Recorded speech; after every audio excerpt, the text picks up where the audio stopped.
everyone, Hezu here. My college friends and I have been doing movie nights every week, and we finally decided to cave in and watch Vivo on Netflix. And we had a lot to say about it. Warning, video contains spoilers, so if you don't want to be spoiled, then this video is not for you. Vivo is a kinkajou rescued by Andres Hernandez in Cuba. The two are musical street performers. Andres gets a letter from his old friend Marta, informing him that she's retiring from her music career and asks him to join her to her final performance in Miami, Florida. Andres confesses that he loved Marta all this time, but refrained from telling her his feelings because he didn't want to disrupt her career, since they both wanted different things. Andres starts packing and excitedly talking about a song he wants to sing to her to confess his love. Meanwhile, Vivo is freaking out over leaving Cuba and perhaps even losing his best friend to someone else. Vivo, forced to go on this journey, will most likely become Mushu in Mulan 2, desperately trying to sabotage Andres' trip and his relationship with Marta, only to sacrifice his wants in the end for his friend's happiness. Oh, wait, he's actually okay with this now? Oh, wow, that's fast.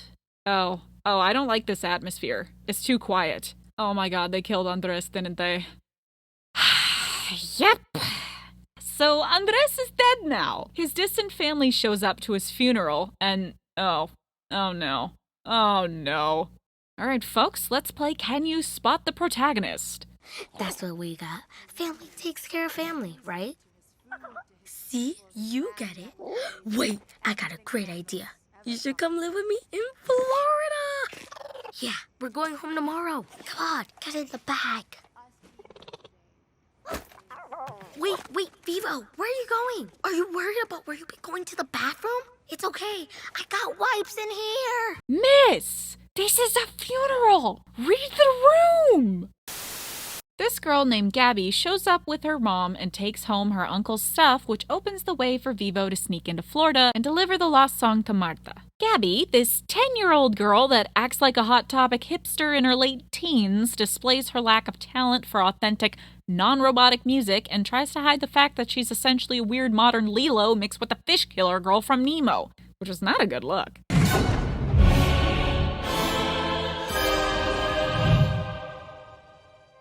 Are those little gravestones? Oh, that's my petting zoo.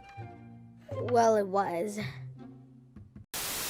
She agrees to help Vivo on his quest to deliver Andres' letter to Marta. Surprise, surprise, they unfortunately encounter conflict. First boss, the Girl Scouts. The Glutton, the Karen, and the one who I wish had a personality. These three are like Lilo's bullies, but good guys. Little Karen in training here is extremely knowledgeable about animals and is hyper-aware of the need for environmental conservation and protection. Her methods are guilt-trippy and somewhat harsh. Oh, Mr. Headshop, can I interest you in some manatee minties?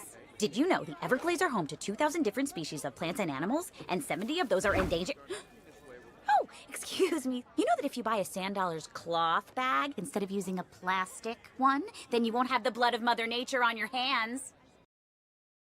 But when she confronts Gabby, she actually makes some really good points. I was busy rescuing this animal. This is borderline abuse! His name's Vivo, and he's a possum. Gabby, that's not a possum. That's a kinkajou, a very rare South American tropical rainforest mammal, aka the honey bear. His eyes look a little cloudy. His coat is kind of mangy. Has he seen a veterinarian? Sorry, what? Gabby, there are rules to be followed. For his own safety, he needs vaccinations and a week of medical observation. A week? Yes, isolated from other animals. Didn't you read your Sand manual? Oh, yeah, the week. We did that. Oh, good. Then you wouldn't mind showing me his vaccination certificate? Yeah, I'll get it right now. Frankly, Vivo might have been in better hands with her than Gabby.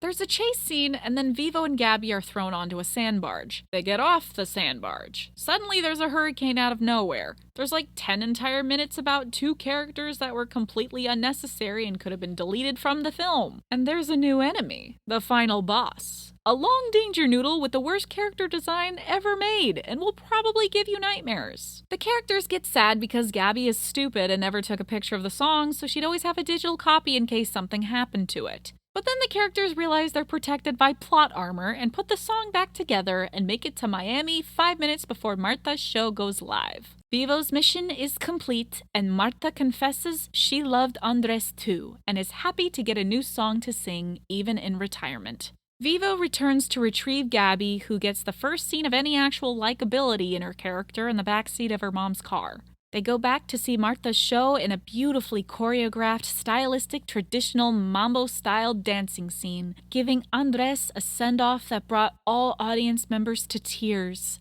Okay, he's living with me now? More rap. Okay.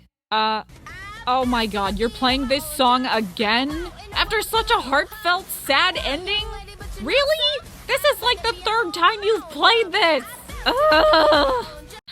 Well, that was Vivo, so let's talk about it. I'm gonna start off with the music.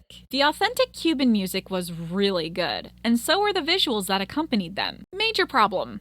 The music is not one set genre. We go from beautiful Cuban music mixed with some rap to just techno-pop rap to musical duet to short rap to musical duet to techno back to Cuban music, then sad, then Cuban rap fusion to the pop rap. It's like, ay, can we pick one and stick with it, please? Talk about tonal whiplash. Also, there's way too much rap. Woo! Tough crowd, nothing I haven't seen before. I'll have to pull out the stops and give them even more. It's tough to play when you're prey, facing a predator. No time to pray, find a way to stay a competitor. So turn up the volume when they would have you be quiet. As you turn up the rhythm so they can never deny it. You bounce when it counts and give as good as you got. Cause you're not gonna stop till they drop and you got them in a knot. Just get me out of here. Oh.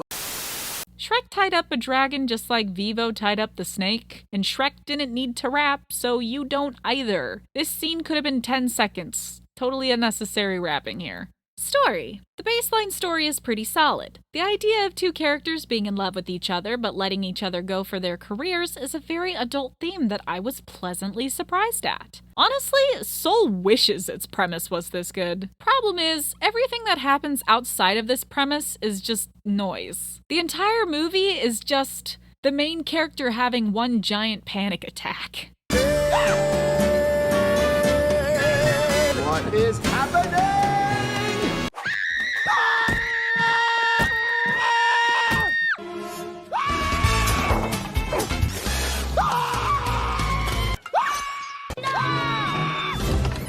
Vivo is in Cuba.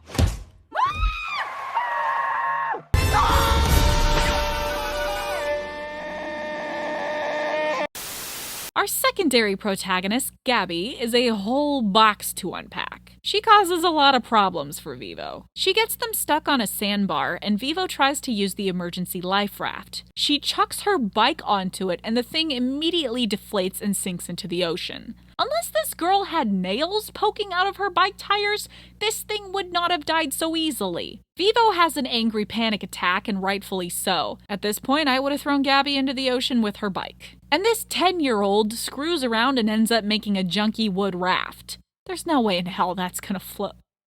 How? You two are so lucky you're protected by plot armor, because this is stupid. This was an early warning sign of Gabby's incompetence. Vivo should have left when he had the chance. Gabby claims to be musical, but has no talent for it. It's the weird kid. You feeling it, Mom? Qué cosa más linda. Music is in her blood. Cuba, Cuba. I love Cuban music. Cuba, I'll give you a backbeat.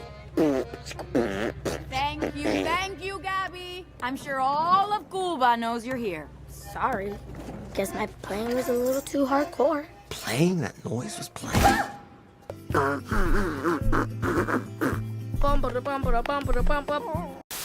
This is one of the reasons Vivo doesn't like her, because she can't hold a beat, nor can she sing. At some point, Vivo actually teaches her, and I'm like, oh cool, he's graduating from protege to the master. He'll train Gabby just like Andres did for him. They sing a lovely song together, and it looks like Gabby is learning and they're getting along, but then... All I can do at the end of the day is play on, play on. Keep the beat. Boom, boom, boom, boom, boom. Come on, you can't stop now. Let's keep the beat going, partner. Not the beat, not my partner. And yep. The sandbar scene honestly felt pointless. I feel like Gabby could have lost her bike in multiple different ways, but this is the one they picked. The entire scene could have been scrapped for time. Gabby and Vivo's relationship never goes forward. Vivo's constant rapping was something, but adding her into the mix with far less creative rapping made things worse. I bounce to the beat of my own drum. I'm a wow in a world full of ho-hum. I'm a wild young lady, but you know some? I'd rather be at home with my own drum. I bounce to the beat of my own drum. I'm a wow in a world full of ho-hum. I'm a wild young lady, but you know some? I'd rather be at home with my own drum. Drum is used twice, wild is used twice. This is basically the same line meaning. What does this last line even mean? Rapping isn't my thing, and yet I can write better lyrics than this. Okay, these two are dumb, but pick one of these. I'm a wild young lady, but you know some? If they want to pass by, then they're all dumb. The third act character separation was the most forced I've ever seen via sudden hurricane storm. 'Twas ridiculous and lasted way too long. Things settled down in the final act, but the scene where Vivo is saying goodbye to Andres' spirit was way too short. I was in tears as the scene faded to black, expecting final scene credits, but no, they forced in one final song. A reprised remix of the first song. It wasn't really bad and it brought together all the main characters, but I was still trying to process my sadness and now I gotta watch Gabby and Vivo rap again. It was jarring as all get out. But not only that, you think you survived the ending's tonal whiplash? Surprise! A second tonal whiplash. You want another repeat of the freaking drum song? Not remixed or sung by someone else, just the full version now? Thought this was a heartfelt story of a kinkajou bringing peace to his deceased friend's lover?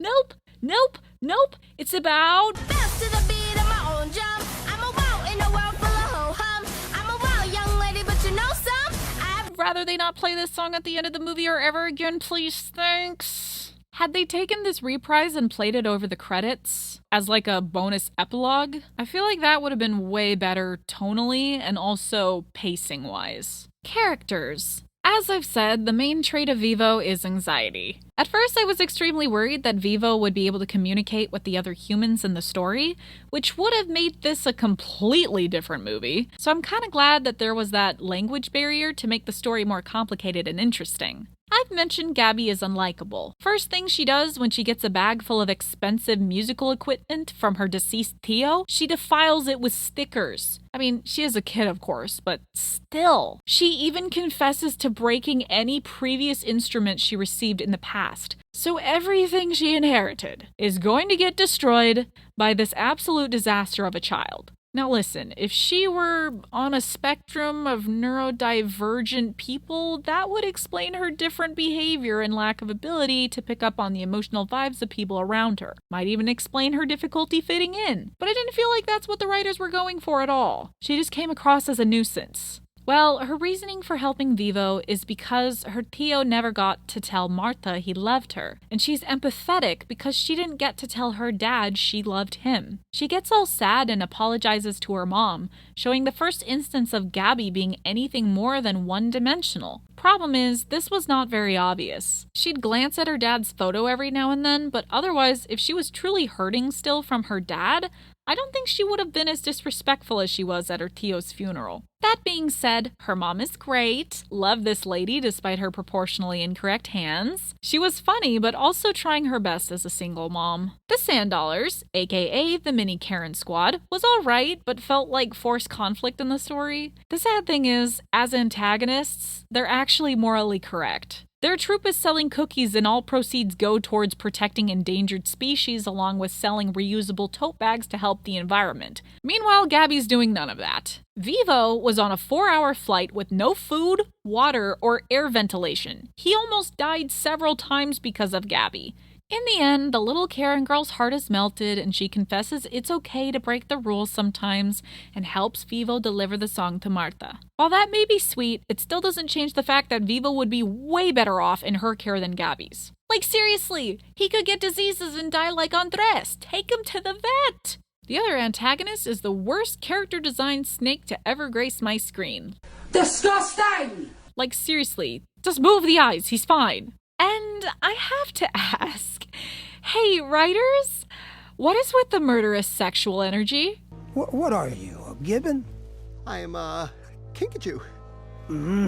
Sounds exotic. Whew. Excuse me, ladies.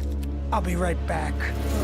Seriously, who gives their dinner bedroom eyes? What is going on here? These birds were kind of cute and had beautiful singing voices, but they were completely unnecessary. Vivo spends like 10 entire minutes with these birds trying to get them to hook up, and then they sing a love song. This movie is an hour and 40 minutes.